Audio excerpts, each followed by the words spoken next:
How do we evaluate our Sunday mornings? How about our major holidays like Christmas and Easter? What questions should we be asking? How does evaluating our Sundays allow our teams to grow? We'll talk about it today. This is the definitive podcast for helping you plan, create, and execute dynamic worship experiences at your church. Useful, practical content in the areas of production, worship, communications, first impressions, and more. This is Making Sunday Happen. Hey guys, welcome to the podcast. Thanks so much for being here. Today on the show, I'm talking with my friend Darrel Girardier from Brentwood Baptist Church. We're talking about how to evaluate your worship experiences, specifically your big Sundays of the year like Christmas and Easter, but some of the techniques that we'll discuss will apply week in and week out to every single Sunday. So we'll dive in with Darrel in just a moment. First, I want to let you know that Christmas has been in full swing at 12:30 for the last couple of months. We've helped produce an entire Christmas curriculum for kids with our friends at Doorpost Songs. We've produced an entire album of worship videos with Seeds Family Worship. We've produced big Christmas sermon kits with our friends at Outreach, and there's still time to get us to produce custom media for your Christmas worship experiences and events. If you need help with Christmas graphics, sermon bumpers, promos, lyric videos, or more for Christmas, please let us know. Now is the time to get that in production, to give our team enough time to produce content for you for this Christmas. You can start your Christmas project at 1230.media/custom. That's 1230.media/custom. All right, let's jump right in with my interview with Darrel Girardier. Here we go. Hey guys, today I welcome my friend Darrel Girardier. Darrel is the communications director at Brentwood Baptist Church in Brentwood, Tennessee. A great friend that I've gotten to know over the years. Darrel, what's up, buddy?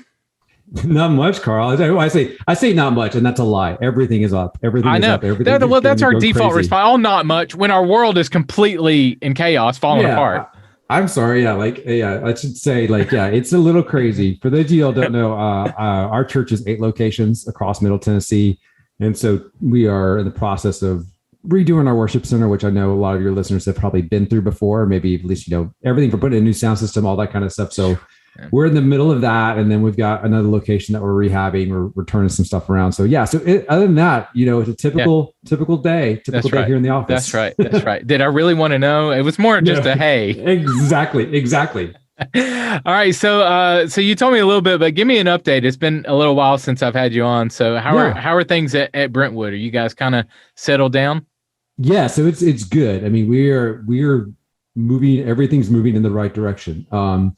And I say that not just in the typical, how we judge church numbers of you're building your budget and the number of people's rear ends in the seats. Those numbers all looking great. I think it's also just 2 weeks ago, we had a baptism service and we had 17 people baptized. Awesome. We started 145 new small groups so far this year. We're thinking we're going to hit around 200 at the end of the year, 200 new groups. So that's a huge thing for us, pushing every small group. So I think so overall, I think, on a team level, we're pushing more and more towards digital. I mean, we did an assessment yesterday, how much of our work is living in that world versus the old world of print. So I think on multiple levels, we're firing all cylinders. So things are feeling really good. Good. What are some ways that you've seen church communicators maybe change over the last couple of years? What are some things that you do differently now that you weren't doing a couple of years ago? Is there anything like that? Yeah, I think for me, the biggest thing where the biggest changes is we've got a better handle on our metrics, like what really matters. I think most communicators are now getting a better sense of okay, this is what's working, this is not what's not working. And then because of that, you have a better sense of what overall you need to be focused on. And I think the ability for you to do that now has never been easier. The flip side, I think for us, the tension for most of us as communicators is I can hit certain metrics, but if life change isn't happening because the gospel's not being preached, then we've got to make sure we strike a balance for that. But I would think for the most part, I think for a lot of us is is it's never been easier to get resources to be a church communicator than it has before, like in terms of the number of resources you have. It's just a matter of, I think now a lot of us are evaluating, well, what do I bring to the table? And what's the thing that I need to own, and what can I outsource, or what can I bring in third parties to help me out with? So I think there's a lot of that as well. So I think the landscape has changed. I think the other thing about it is that I think we're now in a place where how we evaluate what we do is probably more important than ever.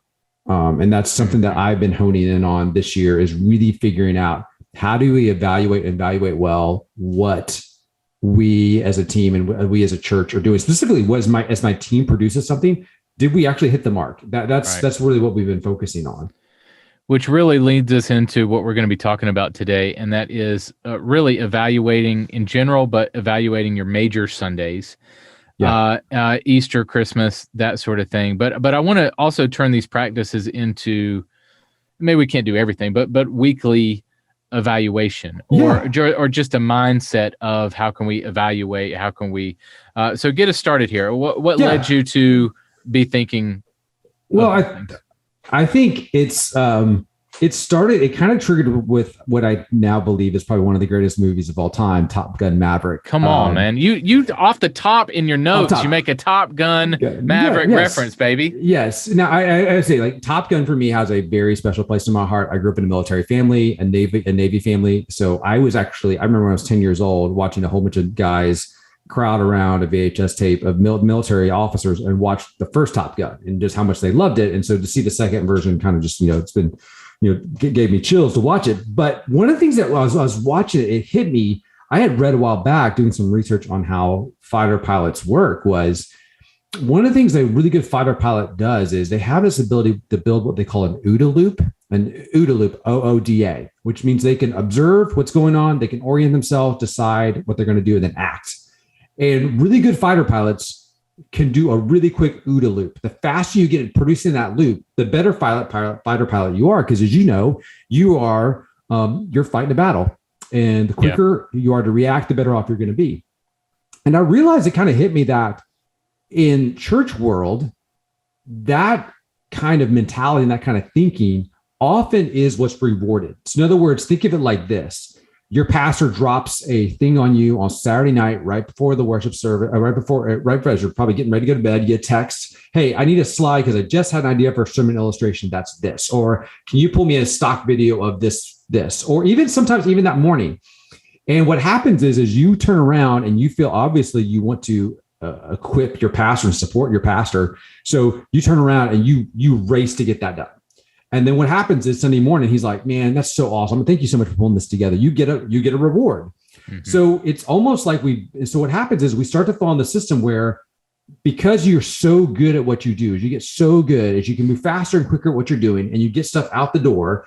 One, you kind of work in like emergency zone area, which is bad. Mm-hmm. But two, it just fosters the sense of just go, go, go, go, go, because that's what the system rewards. And the more I talk to people who do what we do, that's a lot of them just end up being exhausted. But the other part of it is they're also going, "Is this even working? Like, is what I'm doing actually having an effect?" I mean, if you think about it, like, you've done this, Carl, where you've been part of like the creative cycle. I mean, think about it. The times you've had to, what do you do in a typical creative cycle? You dream, you plan, then you execute, right? You dream, plan, execute. And again, that's in some ways, it's kind of our OODA loop.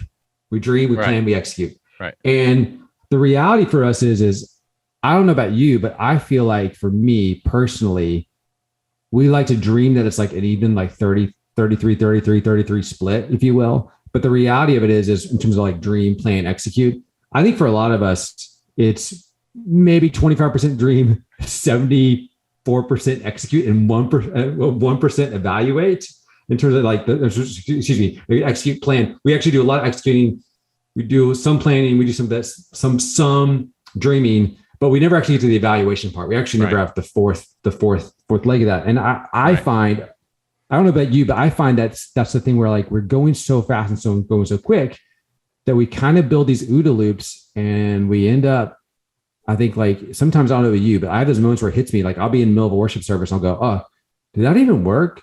Right. Like, are we going to evaluate this? Or are we just going to move, as you know, we're going to move on to the next thing. Next Sunday's coming. Next Sunday. Yeah. So I want to speak to the planning part for a second. I want to see if this applies. So Yeah. I think a lot of times from the churches that I see, and the creative people that I interact with, there is some dreaming. You know, the pastor is doing a church calendar. I know I'm going to do this and this and that.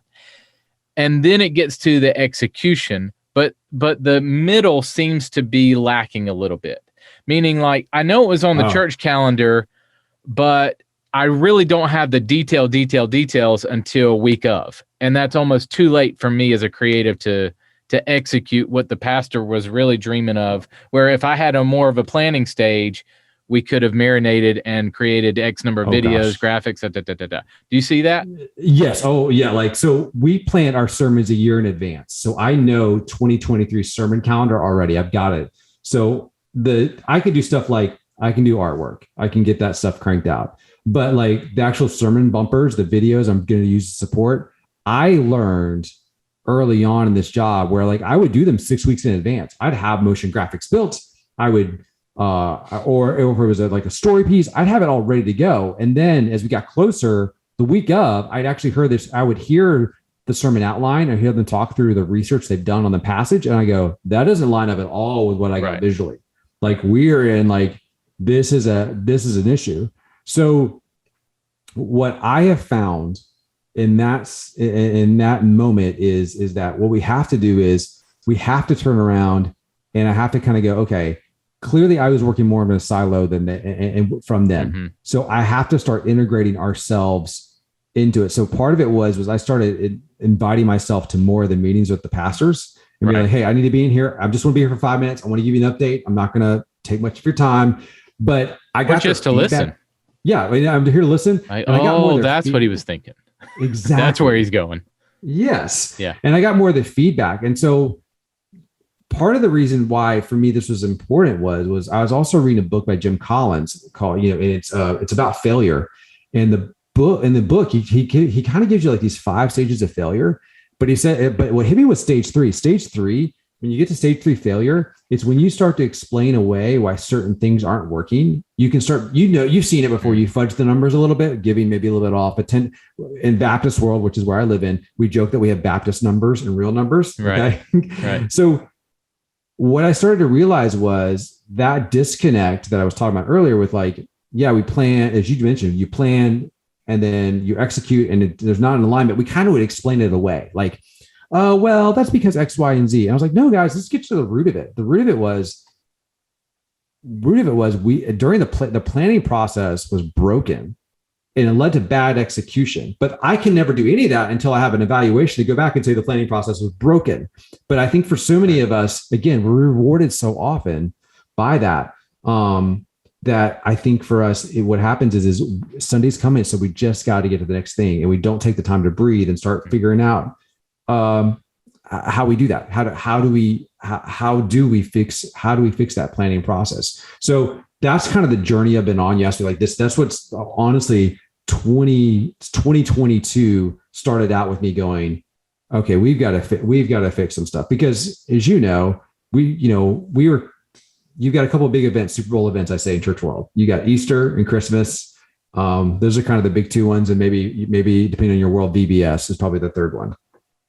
In our world, that's the case. So I knew we had to get on it because we just came off of Christmas and I was feeling like, man, something just wasn't hitting. Something wasn't hitting right. It wasn't working. So what led you to a more of a plan to evaluate? So that's a great question because here's the thing. I came off of Christmas and I don't know, have you ever those moments where like you execute something and you're like, it was everything you wanted? Like, in other words, like you watch it, but you watch the video hit the screen and you're like, this is exactly what I wanted. Everything was like perfect. And then the audience doesn't do what you want them to do. It's like, it falls just flat. Yeah. That's what Christmas was. Like we decided to go for like this Chip and Joanna Gaines type of like look on some of our stuff. Like we did this whole thing where like we had like really like recipes and all this fun Christmas stuff that your family could do. And my team did a photo. We rented a house. We went all in, kids. And I was like, guys, this stuff looks fantastic. People are going to kill it. They're going to crush it. And so then all of a sudden, like, we deployed it. And then I looked at the Google Analytics and I looked at the social media and I looked at everything and I was like, oh my gosh, it was like crickets. And then I watched Sunday morning. I watched the videos we played in Sunday morning. And then I was like, crickets. And I was thinking, holy cow. The problem was from my team was they weren't thinking about any of that. They were just so excited. They were so proud of the thing they got done. They weren't asking, oh, wait, is this actually even working to begin with? Right. So that led me down this path of going, we've got to fix something because I don't want to waste anybody's time and anybody's resources. So let me stop you there and let's dive into those metrics of evaluation. So you looked at Google Analytics, you looked at the reactions of people on Sunday. Kind of give me a list of, okay, here's the things that I was looking at for a measurement.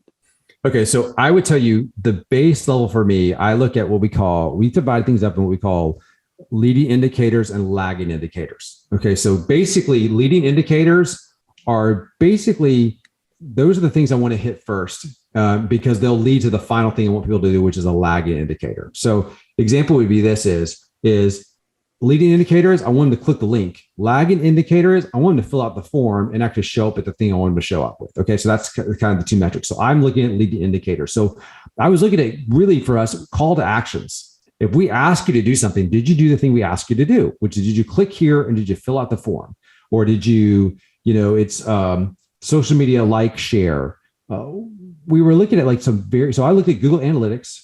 I was looking at Instagram, really for us stories, reels, and posts. Then I was looking at email open rates, click-through rates on all of our holiday emails. I was just across the board, just looking at some metrics. And then I was comparing them against, and this is the key thing I think I started to realize is I didn't compare them against other churches. I compared them against previous success of stuff we've done. Because I have found that comparing yourself against another church, you don't know all the ins and outs. I always tell people hey, if you open up your Instagram and you see Elevation Church and you're like, well, they got that's a totally different ball game. They're playing it. Different resources, different audience, different culture. So I started to open up and say, okay, let's walk through. And so we just started going through each individual stuff. Now that's tactile. I can go grab it out of an Excel grid, if you will, type of metrics. Mm-hmm. But then there's the other stuff that I said, okay, team, on Sunday mornings, I want you to walk around and I want you to see, are people actually doing the things we want them to do inside the building? We put up signage to go do that, to do certain things. Or we had like handouts. We had these like really cool Advent guides for kids. Did people pick them up? Did they use them?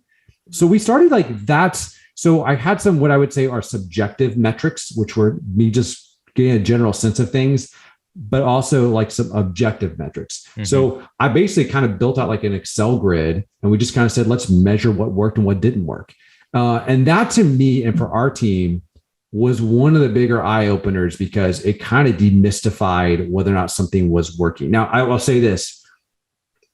One of the things I've learned is that you can actually do two things. You can actually execute well on your plan and it still fail. And I think for teams, that was probably the big lesson that I came out of it was you can still look great, but exactly. You can still execute and then you can still execute, but it may still fall flat. Yeah. Still falls flat, which I will say this for those of you who you yourself are early in your career or you have young team members, that's a lesson they have to learn. They need to learn early on. Right. I learned it. I was very blessed to have leaders above me that coached me on that, hey, like you can nail exactly what we ask you to do and it can still fail and we can learn from it. I think for my younger team members, they just kind of had this like the dazed and confused look when we actually showed the Excel grid of what we actually did. Right. Yeah. Is there anything that you've looked at in those metrics and maybe event to event, series to series, and made decisions like we're not going to do the Advent devotionals anymore because we walk away with 5 boxes left and nobody uses them, whatever that might be? We did it for Easter. We did these custom die cut cards and they were beautiful. And they were like, invite your friends to Easter. And like, nobody picked them up. I was like, we're never doing that again.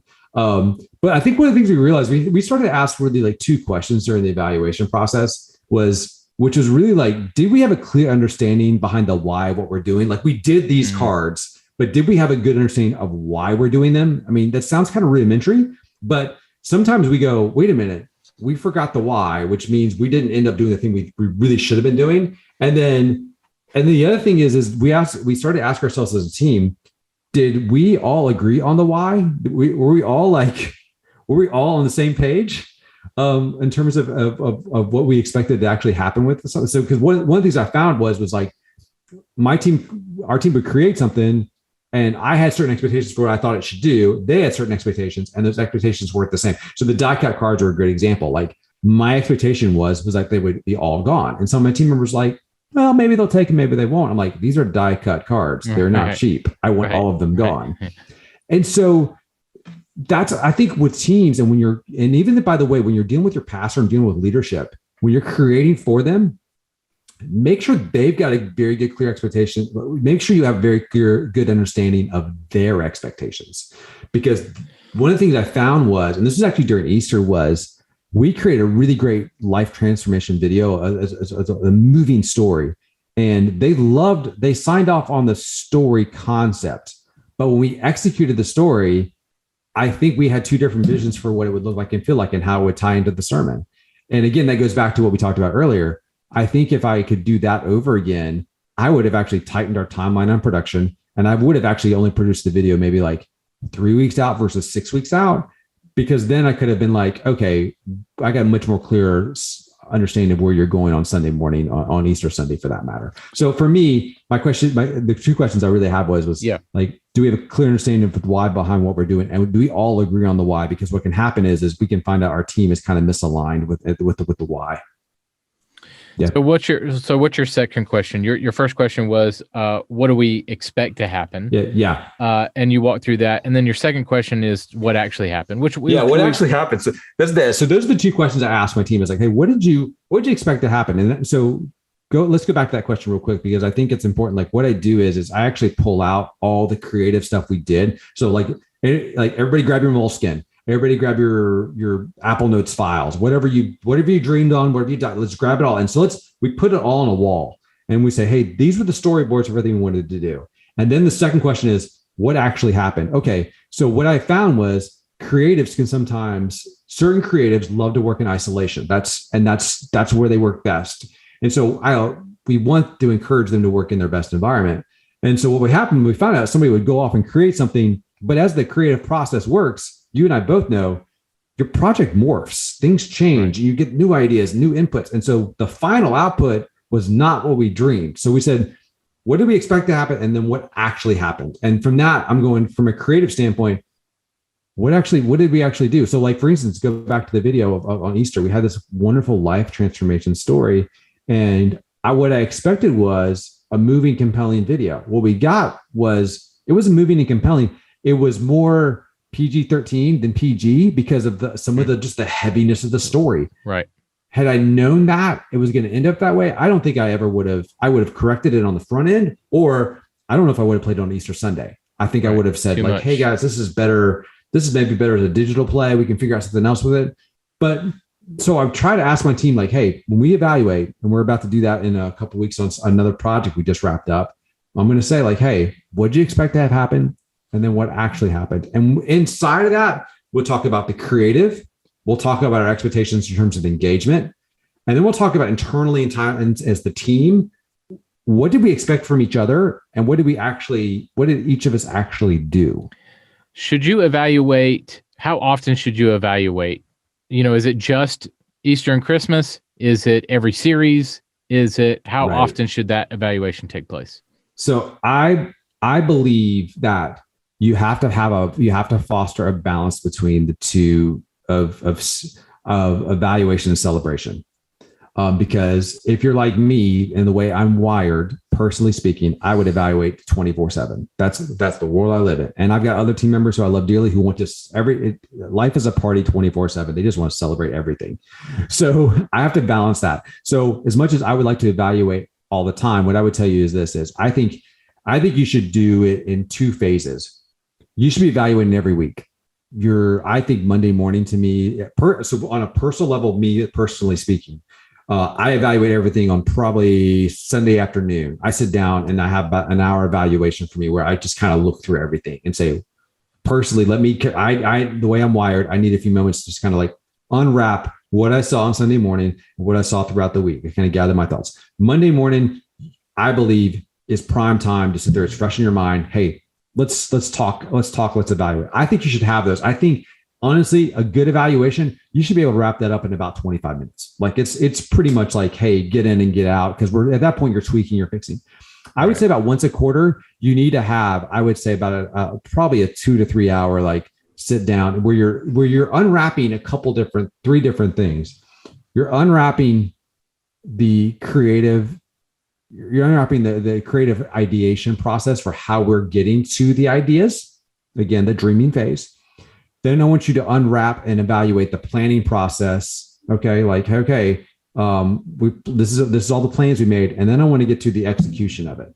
And I'm kind of thinking through those three lenses is what I want to evaluate and figure out where the gaps are in our processes. And when we do that, a couple of things you have to think through in your evaluation is one, you have to have permission to say the baby's ugly. Okay. In other words, right. People are going to go and they're saying, you're going to tell me that what I did was bad and that's my baby. So what I encourage my team members to do is, hey, I want you to date your creative work. I don't want you to marry it. Okay. Don't get so married to it. So come in with everybody going, hey, we're going to have an open, honest conversation, but we're going to talk about the work. We're not going to talk about people. Right. Two, that we're going to have time during the evaluation process where we call it blue sky, where, hey, things are wide open. Let's just dream. What if we could do it? How could we do it? There's no idea is a bad idea. So you kind of have to strike a balance between the two. I would also say, highly encourage you when you do that evaluation is that you end on a positive, like point out the great things that happen, even if it's incremental and small. Spend some time out, because what can happen for me, I've learned again when I'm dealing with younger creatives, they can feel like, man, they're just beat down a lot. It's personal. It starts to get personal. So I would tell you, I mean, obviously your big seasonal things you need to evaluate, but I'm thinking I would look at once a quarter, or again, you'll get a sense of like when your team has done something pretty big that you'll go, hey, you know what? So we just finished up a family series. Granted, it was only 4 weeks, but we produced a lot of resources for it. So next week we're going to do an evaluation of it. That's not something I planned on doing, but as I finished it up, I was like, we need to sit down and need to evaluate this. And you can get a sense from your team when it's time to do that. Good. But it's time to clean everything out and start, get under the hood. Yeah. What is a net promoter score? Okay. So this is probably one of the things I totally, by the way, stumbled on this. And it was probably one of the most fascinating insights from evaluating that I've ever come across. And so here's what it was. I sent my team. So part of the evaluation process, I didn't tell you that was that I actually sent my team a form that was, anonymized as possible. Okay. And so I said, hey, just send me an evaluation of what you think about what we did for Easter. And so they would say like, yeah, I love this video. I hated this. I didn't like this, but I wanted people to feel like they could say the baby's ugly without too much pressure. But the last question I threw in was a net promoter score question. So a net promoter score question is basically how companies evaluate how much you love them. Like how much are you willing to talk about them to your friends and family? So for an example, Starbucks is like a 77, which is pretty darn good. Yeah. Netflix is 69, Amazon's around 68. And so that means like out of a score of 100, that's actually pretty high. That means you're pretty satisfied with it. So I asked my team the same question. Scale of 1 to 10, how would you rate Easter? How likely would you recommend our Easter to a friend? So our team did the evaluation and the score came back as -22. Keep in mind, I just told you Starbucks is 77. We're -22. And it's not because people said I put 1 or 2 or 3. The problem was they actually put 6 or 7 or 8 on a scale of 1 to 10. They just had to do 1 through 10.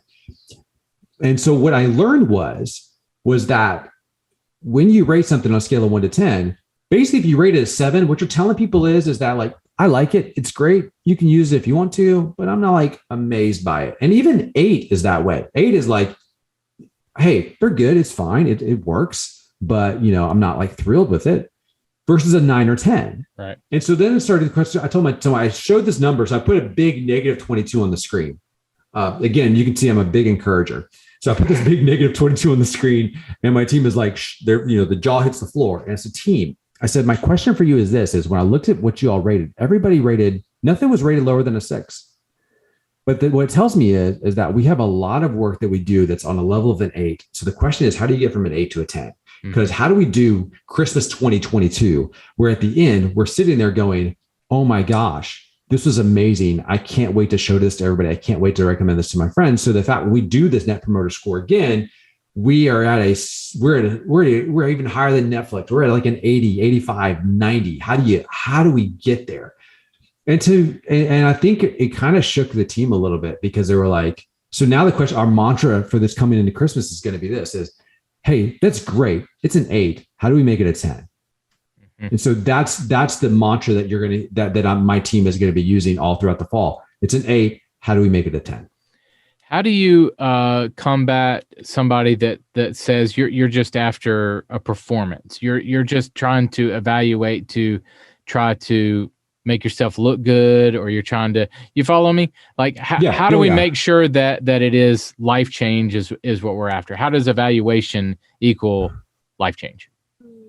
Great question. Here's what I would say is in my mind is the way I look at it is this: my job is to do the absolute best possible job to present the gospel and to set my pastors up and my staff up to present the gospel. After that, I let the Holy Spirit do the rest. And so we can have the argument about making yourself look good. And I think there is a line there you have to be careful of. I mean, we deal with that on social media. We all know that, like, yeah, I can create social media posts that get a lot of traction, but is it really, as we like to say, moving the needle? Mm-hmm. But I would say, like, I hear that, and I understand that. I think that's a bit cynical, to be honest. And in my mind, cynicism it requires no bravery. And so I think you have to have the courage to put yourself out there and say, like, yeah, no, we're going to do the absolute best killer job possible, because I know at the end of the day, if I do the best job possible, I give it back to the Lord. Right. He's going to take care of the rest. And so that's the mentality that I know that I bring, and I want my team to bring to the table. I think intentionality is so crucial. And I think you being intentional on, okay, this didn't work, so we're not going to do it. We're not going to spend the tithe money pouring into that when nobody used it, or things like that. Mm-hmm. Evaluation helps across the board, I think, to make sure that you're being intentional. Yeah, you're exactly right. Because one of the things that when I talk to other communicators, they're like, how do I get my pastor on board? And I'm always like, well, I always say you deal with two different types of pastors. Yep, kind of are head and heart. Right. Head, I'm saying it's Excel sheets. Heart, they need storyboards, imagination, et cetera, et cetera. And so when I talk to them and say, like, hey, I want to use your resources in the best possible way. When I'm dealing with the head guy, I'm showing an Excel sheet that says, hey, this thing we keep doing, it ain't working. We need to change it up. Right. And then with the heart person, I simply say, hey, I want you to I usually paint a story for them to say, like, hey, imagine somebody in the pew who's moved by X, Y, and Z, because right now that's not occurring. And so that's, to me, is, I think you hit it on the head. I believe that in a good, healthy environment, you're always going to be rewarded for being a good steward of the resources you were given. Mm-hmm. And I know for a lot of us, given this current economic environment, like, every dollar we stretch is a good thing. Mm-hmm. So anytime you can do that, it's going to be a huge win for you and for your in the eyes of your leadership. Good. All right. Can I hit you with some rapid fire before I leave you? Please do. All right, here we go. Number 1, what is something most church communicators get wrong? Oh gosh. Oh, well, yeah. What most of them get wrong is the comparison trap. Majority of them, And I would, they way too often spend too much time comparing themselves to the other churches when they don't understand the context of the resources that the other churches. I like to say it like this: you're not playing a game of football where you're trying to score against an opponent. You're playing a game of golf. You're competing against yourself. So just every day, 1%, just try to increase by 1%, get better by 1%, and over a year you'll be surprised how far you get. Good. Number 2, what makes a successful worship experience? What would you say that was successful? If the gospel's preached clearly and articulated, that to me at the end of the day, if I do a worship service and everything hit right, announcements, video, but the gospel wasn't preached, then it's all for nothing. What about the flip side? What if everything goes wrong but the gospel was preached? Still a win? Yeah, it's still a win for me but it gives me a lot of work to do, and I'm okay with like, hey, that's fine. We grind it out. Again, I don't. When you stand before God, I don't want to say, man, the light show is fantastic, but the gospel was never preached. Yeah. I think God's going to be, I think He's going to give you a little discount if something goes wrong with the soundboard. Discount like that. All right, where would we find you on a day off? Oh gosh, I'm horrible about days off. I'm not a good model for that. I am probably going to be in a soccer field with one of my boys. Let me tell you, my actual day off, or like my true day off, I actually do take it. You'll find me somewhere with a book. I'll probably be someplace reading somewhere. Yep. All right. If you were not on a church staff as a communications guy, what other profession would you have gone into? Oh, if I wasn't doing this, I'd probably be in the film industry, probably in some way, shape, or form. All right, last one. What is one thing that the church should be focusing more on right now? Big C Church. Getting hyper local. Focus on what's around you. Focus. Put a pin where you are. Draw a 5-mile radius and say, we're going to own this. We're going to own this community. We're going to love this community. Does that contradict the more digital, online? It goes everywhere. It's to everybody. I'm trying not to laugh because I got probably you and I have a couple mutual friends who that they're gonna laugh at me because I want to say heck yes, but because in some ways yes and no. It doesn't contradict in the sense of like, yeah, find out what those people are doing digitally in a 5-mile radius, and find out what's going on in their world. I just think that what we got to be careful of is it's great that you got somebody from South Africa or somebody from across the globe who's watching worship services. That's fantastic. If they come to it, that's awesome. But the reality of it is, at the end of the day, when things go south and they need somebody at their hospital bed or somebody to help them because their mother's going through cancer, you can't do that virtually. I don't care what at the end of the day, somebody's got to be at the hospital. And to me, that's why I think, yeah, you can do that stuff digitally. You can find out those things digitally, but at the end of the day, you cannot escape human presence and the power, the impact that it has. Do you think that an online church presence should push me to physical, or should I be comfortable worshiping in my pajamas? Nope, it should push you physical. There's too much science and too much evidence that says, first off, let's not get into the fact you're changing the nature of the word ecclesia. We can go into that whole argument. But I think there's too much evidence that says you physically need to be with other people, you need to hear them singing together. There's just so much out there that's part of it. I think we got to be okay with challenging our people. We as a church have now installed that as an actual value for us, that we actually value the gathering of believers together collectively. Awesome. Yeah. Man, always a pleasure. Thanks so much for hanging out. Thanks, Carl. I appreciate it, man. I really do. Hey friends, don't miss brand new Thanksgiving ready-made media in our library. You can start downloading Thanksgiving title and social media graphics, Thanksgiving worship openers and scripture videos, and more. You can purchase media content a la carte for as low as $5 or start your unlimited downloads today. Just go to 1230.media. That's 1230.media. The show notes for this episode are available now at makingsundayhappen.com. Thanks so much for joining the show this week. Next week's special treat as I welcome Davy Flowers to the podcast. Davy is a worship leader and songwriter from Texas with a passion to see people encounter Jesus. She is currently a resident artist and songwriter at the Worship Initiative, that's Shane and Shane's group. She's also a worship leader at Watermark Community Church. I'll be talking with Davy about how to incorporate theology into your worship sets and songwriting. It is a great interview that you do not want to miss next week. We'll go out there and create some incredible worship experiences at your church this weekend. I'll catch you next week. Making Sunday Happen is a production of the ministry of 1230 Media. For show notes, archive episodes, and more free resources for your church, visit makingsundayhappen.com.